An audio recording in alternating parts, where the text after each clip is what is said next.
بسم الله. دلوقتي يا الاخوان بتوع الكاميرات حبايبنا. دلوقتي لو انت عايز تركب كاميرا على بعد كيلو، او تفرض 2 كيلو 3 كيلو، او على مسافة بعيدة، طبعا انت متقيد بنوع الكابلات اللي بتركب بيها الكاميرات. واحيانا كان الاول بنركب حاجة اسمها ريبيتر بيقوي لك الاشارة وبتاخد بعد كده منه وتكمل المسافة اللي انت عايزها تاني. دلوقتي يا جماعة بالنسبة ده بالنسبة للكابلات العادية. اما كابلات الفايبر، فالكابلات دي بتوصل لك مسافات بعيدة جدا، بتوصل ل120 كيلو، وتوصل لك ل20 كيلو زي ما انت عاوز طبعا. بس هي المطلوب منها ان انت تجيب حاجة اسمها تكونفرت للكابلات ديت.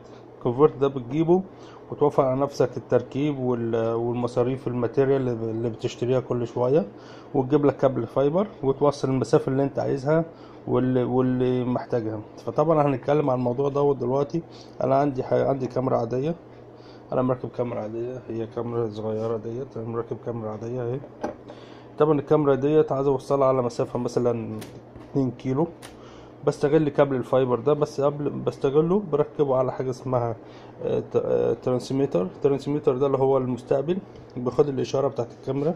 دي إشارة الكاميرا اهي. هنا إشارة الكاميرا، واخد من الكاميرا ان هو وبيطلع الخارجة فايبر.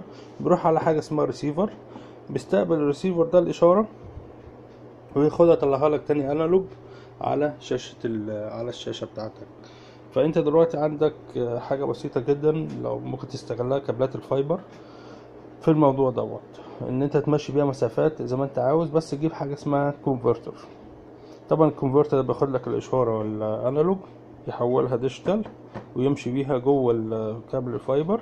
بعد كده بعد ما يحولها ديجيتال ياخدها يحولها من ديجيتال تاني لانالوج، يطلعها لك على الشاشة بتاعت اللي انت الكمبيوتر. طبعا في نوعين. في حاجة اسمها في الكابلات الفايبر سنجل مود، في حاجة اسمها مالتي مود. طبعا السنجل مود ده ممكن يوصل لك ل20 كيلو، يعني ممكن تركب كاميرا على بعد 20 كيلو. في المالتي مود ممكن اخره ممكن يوصل لك حوالي اقل من كيلو. اقل من كيلو كويس المالتي مود. طبعا ده بحسب الموديل بتاع الكونفرتر اللي انت شاريه. يعني لازم تشوف المواصفات بتاعه الكونفرتر.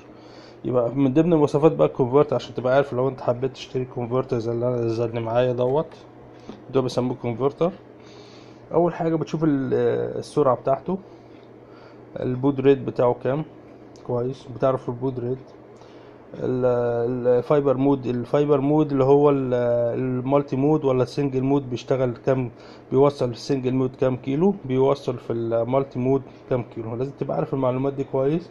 الكونكتور اللي بيستخدمه، طبعا كل كابل فايبر وليه كونكتور بيستخدمه معين. يعني الكونكتور دوت، انا معايا كابلات فايبر هنا كتير دوت. الكونكتور هو ده بيسموه اس سي. الكونكتور ده بيسموه اس سي. وفي الكونكتور التاني المربع دوت بيسموه اس تي. فانت لازم تبقى عارف الكونفرت اللي هتستخدمه بيستخدم اي نوع من الكونكتورز بتاعه الفايبر اللي هو الكونفرت. لازم تبقى عارف اي نوع من الكونكتور. تاني حاجه عدد القنوات. يعني في عندك بتلاقي كونفرتر زي دوت في تشانل واحده، وفي بتلاقي كذا تشانل، يعني في تلاقي 4 5. تبقى عارف اللي انت هتشتري كام تشانل. عشان انت لو عندك 5 كاميرات هتشتري 5 تشانل، 5 من دوت و5 من هنا. لو عندك 4 و3 وهكذا. خلاص. طبعا الريزوليوشن برضك لازم تبقى عارف حتة الريزوليوشن او وضوح الصورة اللي بنقلها، لان طبعا كل ما الصورة بتكون واضحة كل ما تكون تقيلة. فلازم تبقى عارف ان تشوف دوت بينقل معاك لحد قد ايه من وضوح الصورة ل HD فول HD. الريزوليوشن بتاع الصورة طبعا الناس عارفاه. فدي من ضمن المواصفات اللي انت لازم تبقى عارفها لما تيجي تشتغل او تجيب الفايبر اللي هو الكونفرتر بتاع الفايبر دوت.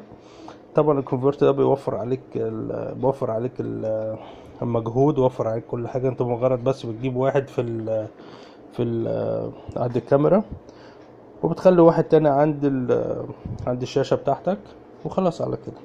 دي بالنسبة للمعلومة بتاعت الكونفرتر بتاع الكابلات الفايبر. رجاله يا رب يكونوا كده استفدتوا حاجه، وشكرا والسلام عليكم.